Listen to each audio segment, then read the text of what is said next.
Sometimes healing our complex trauma feels more complex than the trauma itself. I've spent the last 4 years learning how to heal a lifetime of complex trauma rooted in abandonment and shame. And along the way, I began noticing patterns that changed how I understood healing. In this video, I'm sharing the framework that emerged from that journey, the Inner Heart Healing Roadmap. Please join me. Welcome to the Reverend Jane Garrity podcast. I'm Reverend Jane Garrity, and I'm so glad you're here. This is a place for healing, honest conversations, spiritual exploration, and remembering who we truly are. So, wherever you are today, take a deep breath, settle in, and let's begin. Hi, I'm Reverend Jane Garrity. I'm a psychic medium and spiritual healer, and welcome to my channel.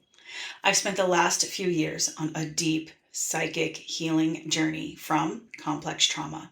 There were so many times that it felt hard and gnarly, and I would think to myself, if only I had a map.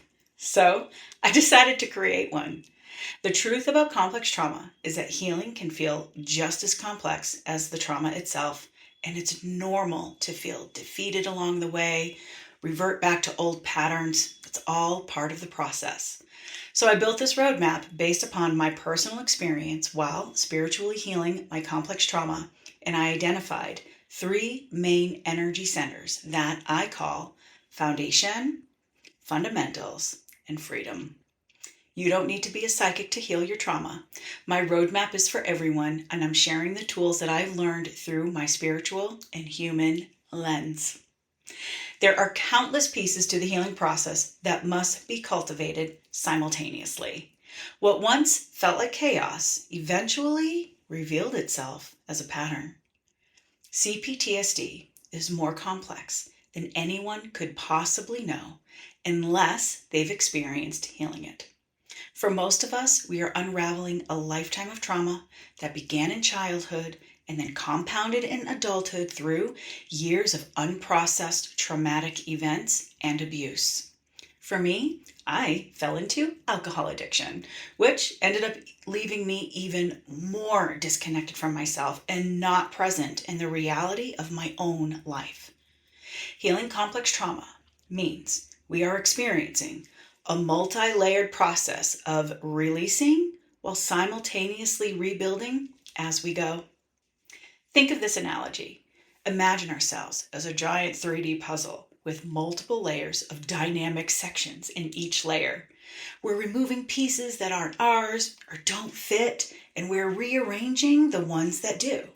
Sometimes we think a piece will fit in a certain spot, but then only to find out that once we start filling in the pieces around it, we gain perspective and the big picture view, and we realize it actually didn't fit.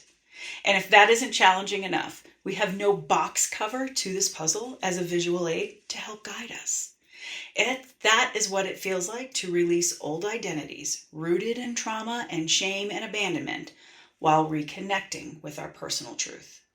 And for those of us that never learned our personal truth throughout our childhood or young adulthood, we must accept that we are discovering and remembering who we are as we go along.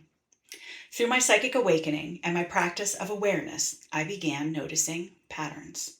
The repeating patterns all around me, within me, and I began over time turning those patterns into a strategy. I've spent the last couple of years building a framework that I call the Inner Heart Healing Roadmap. This strategy falls into 3 main energetic centers of the body. They are foundation, fundamentals, and freedom. I've identified these centers through my psychic healing and energy practice. You may notice that this framework differs from traditional energy teachings, and that's okay. Those teachings are correct, they're not wrong. But in many systems, the foundation is associated with our root and our connection to safety, survival, and embodiment. Through my own healing journey, I discovered that when healing complex trauma and abandonment, the greatest challenge wasn't learning how to ground. It was rebuilding my relationship with myself. That's why, within the Inner Heart Healing Roadmap, I identify the heart and throat centers as the foundation center. These are the energetic spaces connected to self-worth, authenticity, truth, and our personal dignity. So my work isn't to bash or replace any of those traditional teachings because they are correct. It is simply the framework that emerged through my own healing experience and the patterns that I've learned along the way, specifically for complex trauma. So let's begin with the foundation center. If our sense of self is lost or fractured or stuck within the wounds of abandonment, shame, and worthlessness, then our foundation is unstable. Energetically, our heart and throat portions make up our foundation of self. This center holds our truth, our authenticity, and our dignity. If we're stuck in the loops of shame, doubt, and in the feelings of unworthiness, then we're not living within our truth of self. The next is fundamentals. The Fundamental Healing Center is rooted in the practice of awareness.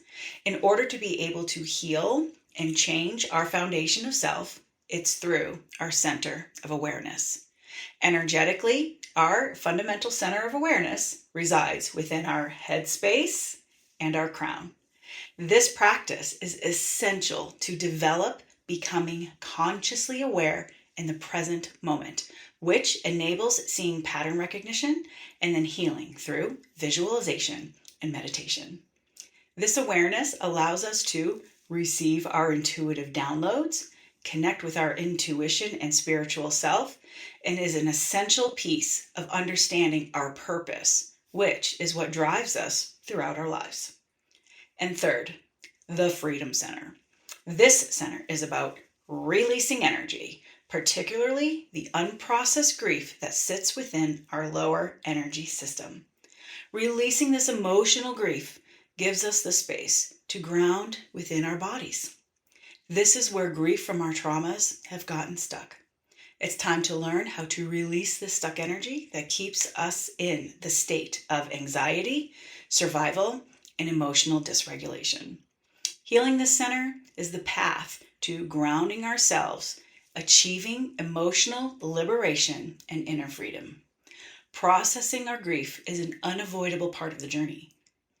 Not releasing this energy is what holds us back from manifesting our heart's desires, connecting with our true selves, and being able to lead with our intuition and raise our conscious awareness.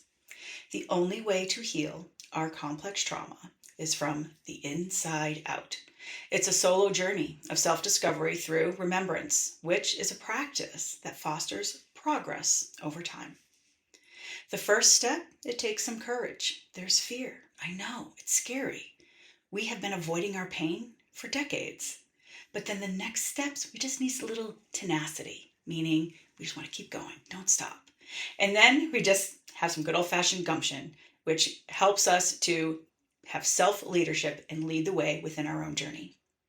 When we expand our conscious awareness, we rebuild our self-worth, become grounded in our bodies, which leads to emotional regulation. When we have emotional regulation, we learn to respond instead of react.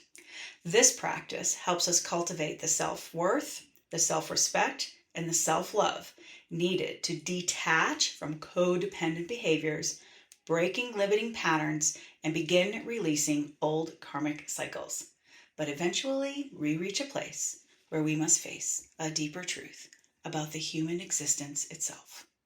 The universal law of duality is one that is undeniable and inescapable. The yin and yang down to every single molecule on this earth, including our whole human selves. We cannot fully see, experience, feel the light and the joy within ourselves unless we're also willing to witness, experience, and feel the dark within us too. But what if I told you that darkness is just unprocessed pain and grief? Would it be easier to muster up some courage to look at it? When we validate and release the pain that we have been avoiding for decades, while at the same time learning how to embrace the light within ourselves, it is only then that we are able to feel true love, joy, and belonging. Complex trauma certainly is and feels uber complex, But maybe healing doesn't have to be. We can remove some of the complexity once we have the desire to choose to create the tools, develop the skills, and practice as we grow. Now, a tarot pull. Tarot has been a huge part of my healing journey. And no, it's not the occult. Tarot, I'm going to choose this deck today. Tarot, it's actually pronounced tarot, is the story of the soul's journey on their path to awakening, enlightenment, and healing. How's that? And for me, I develop rituals. So this is also very pronounced within my ministry and within my practice, prayer, meditation, whatever we want to call it. That's what it is. And so I develop my little ritual because I want to make sure that whatever card I pull, I'm going to intuitively interpret it the right way that is best for me personally. So in this instance, I'm going to share my ritual with you, and let's get started. So first thing I do is I clairvoyantly look at my deck and I make sure it's completely grounded all the way down to the center of the earth. And then I reach out and I say, "Hello, Supreme Being." And I always receive a hello back. Will you please send your blessings to this deck to give me the message that myself and my audience needs to hear today? Thank you. And then I'll even call in my spirit team. So this can become a morning ritual, a type of morning prayer, if you will. And it helps us to develop new positive repeating behaviors within our lives. And that has been a pivotal key thing to heal my trauma. So anyway, everybody's here. The gang's all here. Let's go ahead and get started. I'm just going to give it a light shuffle. And you can either shuffle the cards, you can cut the deck, pick the top card, whatever your intuition and energy is guiding for you is right. Okay, here's this top card that came out. The Knight of Pentacles.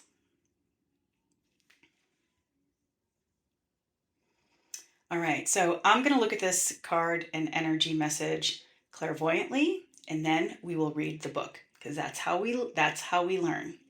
All right, so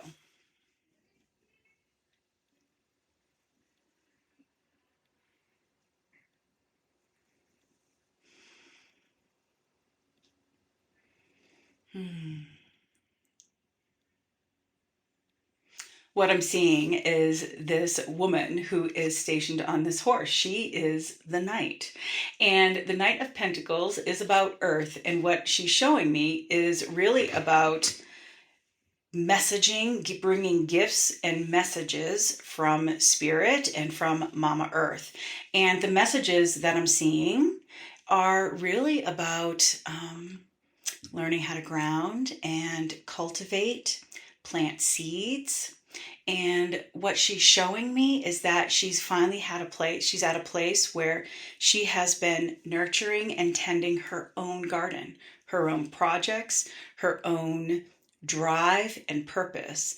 And as she has been tending to this garden, there's some seeds didn't grow. So she's learning how to push those seeds aside and really focus on the ones that are performing or that are growing. So now let's read the book. Let's see. Knight of Pentacles. The female Knight of Pentacles sits on a horse, watching over a freshly plowed field. She's in no hurry and stands thoughtful and vigilant on her watch. Her horse is made up of leaves from an oak tree, a symbol of constancy and reliability. The knight is fulfilling her responsibility to guard the field, even though the job is sometimes difficult and monotonous. The upright meaning, because the duality, we have both ways. The upright meaning is reliability, consistency, discipline, endurance, routine, and diligence. The reverse meaning, so if you had pulled this card and it came up like this, that means the reverse, or the yin and the yang. Distraction, boredom, shirking responsibility, or imprudent. So the message today is that when we are watching over our crops, all of the seeds that we've planted, and we are diligent and consistent, they're going to grow. But if we're not, if we're shirking our responsibilities, anything can happen. Once she leaves her watch, maybe animals come and eat the harvest. So one of those nice little messages that I think are good for everybody. Well, thank you. So anyway, if my message resonates with you, I invite you to subscribe and join me as we walk the path together. I'm still on my healing journey too. Here on this channel, I'll be sharing the Inner Heart Healing Roadmap, collective readings, guided meditations, psychic insights, and practical tools that have helped me to reconnect with my authentic self after a lifetime of abandonment wounds, trauma, addiction, and grief. In the next video, we'll begin with the Foundation Center and explore our sense of self through psychic and energetic lens. I'll guide you through a meditation and a visualization practice to help you discover where your foundation is today and how to begin healing it. And we'll always pull a card. And remember, healing isn't about becoming somebody new. It's about remembering who you were before the world taught you to forget. And if you're looking for additional support on your own awakening and healing journey, I offer personal readings and psychic healing sessions where we explore your unique path together. You'll find those resources linked below. So whether we connect through a session, a meditation, a collective reading, or simply here on this channel, my hope is that something shared here helps you to remember your worth and reconnect with your truth and help you find your way back to yourself. Until next time, keep choosing yourself, keep following your truth, and keep coming home to your heart. Thank you.